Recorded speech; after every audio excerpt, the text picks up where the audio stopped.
റവടയുടെ വാർത്താ സമ്മേളനത്തിലെ സുരക്ഷാ വീഴ്ച AIG പൂങ്കുഴലി അന്വേഷിക്കും. മുൻ പോലീസുകാരൻ പ്രവേശിച്ചത് പെൻഷൻ കാർഡ് ഉപയോഗിച്ച്. വേടന്റെ പാട്ട് സിലബസിൽ ഉൾപ്പെടുത്തിയതിൽ വിശദീകരണം തേടി ഗവർണർ. 10 ദിവസങ്ങൾക്ക് ശേഷം വീണ്ടും കുതിച്ച് സ്വർണ്ണവില. 72,160 രൂപയാണ് 1 പവൻ സ്വർണത്തിന്റെ വില.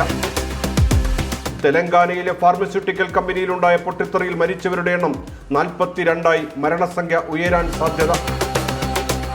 വനം കൊള്ളക്കാരൻ വീരപ്പന് സർക്കാർ സ്മാരകം നിർമ്മിക്കണമെന്നാവശ്യപ്പെട്ട് ഭാര്യ മുത്തുലക്ഷ്മി രംഗത്ത്. മൂന്നാറിൽ ജീപ്പ് 50 അടി താഴ്ചയിലേക്ക് മറിഞ്ഞ അപകടം. വിനോദസഞ്ചാരി മരിച്ചു. ശിവകാശിയിലെ പടക്ക നിർമ്മാണശാലയിൽ സ്ഫോടനം, 5 പേർ മരിച്ചു. സിറിയക്കെതിരെ ഉപരോധം അവസാനിപ്പിച്ച അമേരിക്ക. സുപ്രധാന ഉത്തരവിൽ ട്രംപ് ഒപ്പുവെച്ചു.